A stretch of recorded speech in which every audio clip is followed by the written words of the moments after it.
You guys want, you can start heading on in, head on up the steps, and there's a room with a monitoring system on in there, right at the top of the steps on the left. If you guys just meet me in there, that would be great.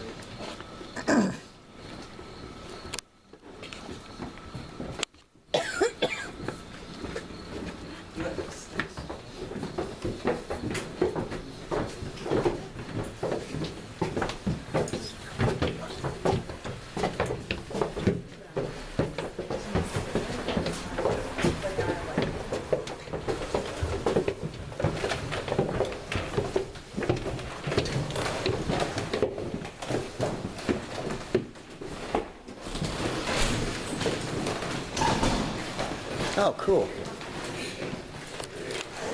Oh, definitely cool.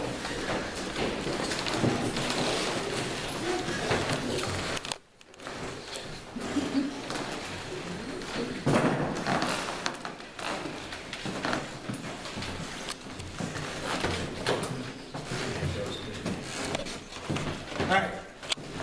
Where we are now is what I like to call the Baltimore Street Murder House. I mean, you guys know some information about this place. I kind of keep it a secret. It was a pretty gruesome murder that happened in this location in 1985. This building was here during the Battle of Gettysburg. It was used as a casualty collection point, just like any other building that would have been in town back then.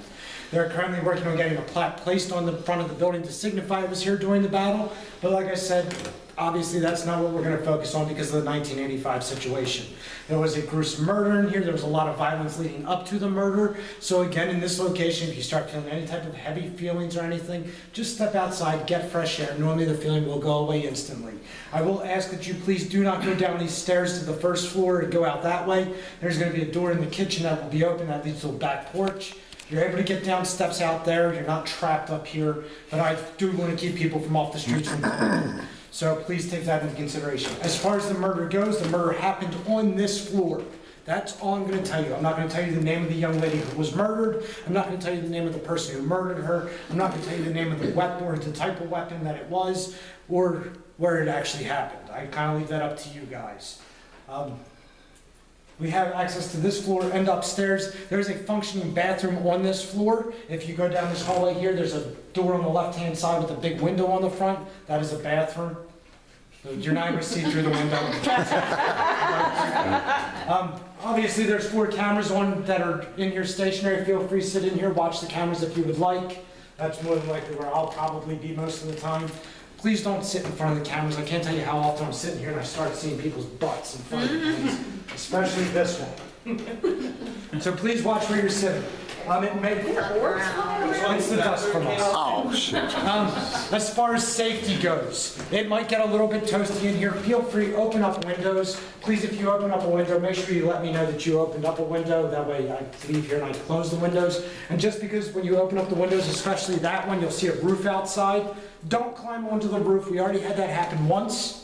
We will not come out and rescue, or I won't come out and rescue, I will come out and rescue the equipment. You guys, if you could get out your EVP recorders for me, I'll get them turned back on. As far as the clear cameras go, they will be down here on this table. If anybody wants to use them, feel free. Did anybody not get a chance to use one yet? Clear. I'll make sure you guys get one. We didn't use one. You didn't use one yet? No. Then you guys are going to get one. About 10, 15 minutes if no one else wants it, keep holding on to it or put it down here. How about the video cameras? Everybody use that?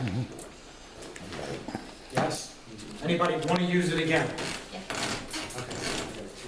Same goes for you. If you're tired of using it, just bring it down here, put it on this table. Close it up. Now make sure it's on. And the EVP recorder. Did he turn it on? We didn't even use this. I'm going to walk around with this one because that's going to take a lot of fuel.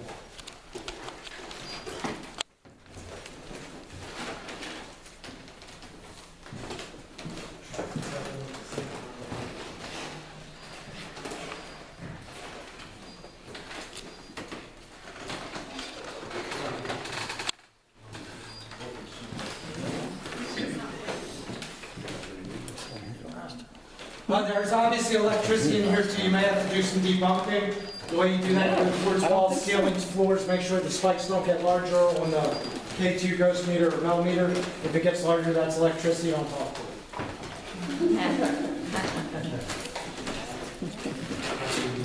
Thank you. You guys are free to move about this building. Like I said, this floor and upstairs, video camera people, I'm going to.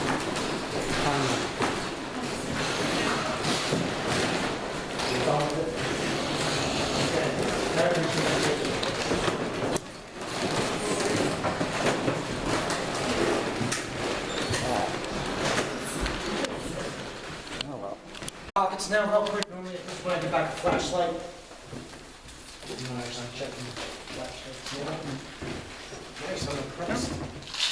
Anybody think that they got the name of the young lady who was murdered? No? Name of the person who did the murdering? No. It's like Clue, come on guys. Weapon of choice. Knife. Knife? Yeah. Lastly, place where it happened. It's back Kitchen. upstairs. In this little area Kitchen. on this floor, the kitchen.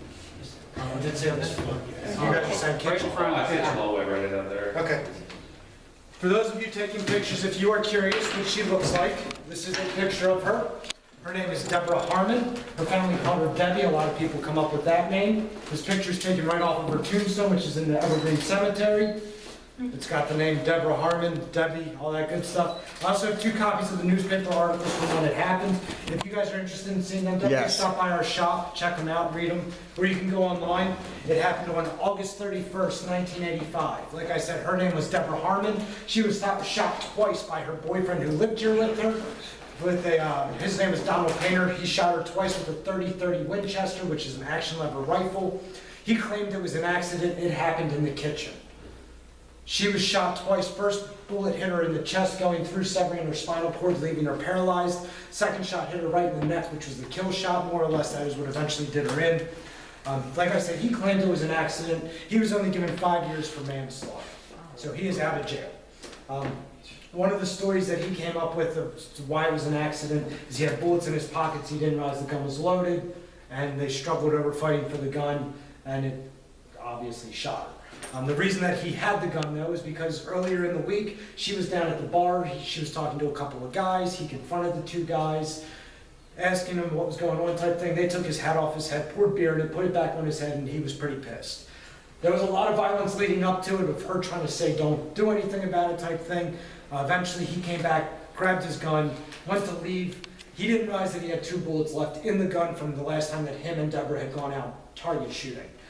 As they struggled, like I said, she got shot twice. Another story he came up with is the gun fell off of the counter, shot her. I said it's action lever, so it's not going to fall off the counter once, rechamber itself, and shoot you again. It's just not going to happen. Yes, once would be an accident. She did eventually die on her way. She was being flown to Hershey from the Gettysburg Hospital. She died on the way to Hershey Hospital. Everybody did write their address down on the release forms, correct? Mm-hmm. Right. In about 6 to 8 weeks, you guys will all receive a package in the mail. In the package will be a DVD with all the evidence from tonight, all the pictures, all the video, all the EVP recordings. Also in the package will be a glossy group photo, which I will get of you guys in just a moment. Lastly, will be certificates bearing your names. If for some reason in 9 weeks from today you don't see that package in your mailbox, please give our shop a call, ask them where it is. There may have been a discrepancy, we weren't able to read your handwriting, might be behind for whatever unknown reason. Whatever the reason is, we'll update you on exactly when you'll get it and why you have not yet received it. GPA is a nonprofit organization. If any of you feel as though your house is haunted or you know someone who thinks their house is haunted, we do free home investigations throughout the United States. The way you get us to do that, call our shop, talk to Spooky, arrange it with her. We do them during our off season just because it gives us a chance to travel, really help you guys out. With that being said, I do volunteer my time for GPA tips and gratuity. You're very greatly appreciated. And if I could get everybody to group up over there for the group photo.